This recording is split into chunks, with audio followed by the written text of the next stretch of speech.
যে প্রজন্ম আসবে তাদের সামনে এই লড়াই এর আদর্শটাকে দিয়ে যেতে হয়, যাতে তারাও সুচারুভাবে এই ধরনের প্রতিষ্ঠানগুলোকে রক্ষা করে। শ্যামাদার সাথে আমি অনেকটা শ্যামাদার থেকে ছোট।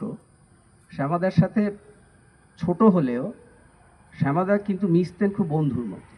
সেটাও শ্যামাদার সহজজাত একটা ব্যাপার ছিল হয়তো, যেটা সুস্নাতদা বললেন, রামকৃষ্ণদা বললেন। কিন্তু যে বিষয়টা সুস্নাতদা বলতে বলতে বলছিলেন যে ইতিহাস সংসদের জন্মের পর থেকে, ইতিহাস সংসদ প্রতিষ্ঠার পর থেকে কর্মকর্তা, কার্যকরী সমিতির পালাবদল, যার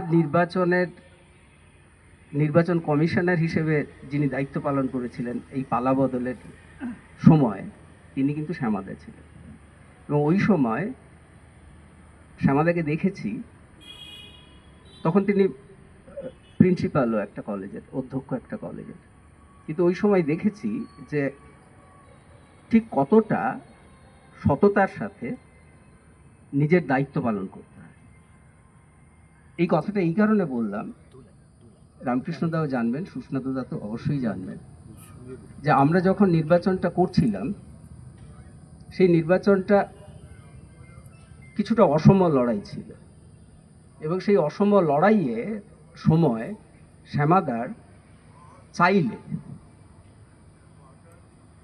পক্ষপাতিত্ব দেখাতে পারতেন, কিন্তু শ্যামাদা কোনো ধরনের পক্ষপাতিত্ব নির্বাচন কমিশনার হিসেবে আমার অভিজ্ঞতায় আমি যতটুকু দেখেছি এই পক্ষপাতিত্ব করেননি।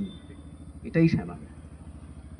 এবং এই যে পক্ষপাতিত্বহীনতার মধ্যে দিয়ে নিজেকে টিকিয়ে রাখা, এইটা আমরা এই পরের প্রজন্মের মানুষরা এটাকে যদি ধরে রাখতে পারি, এটাকে যদি বাঁচিয়ে রাখতে পারি, এটাকে যদি সবার মধ্যে ছড়িয়ে দিতে পারি, তাহলে আমার ব্যক্তিগতভাবে মনে হয় যে আমাদের সমাজ, আমাদের সমাজের ভবিষ্যৎ অনেক উজ্জ্বল হবে।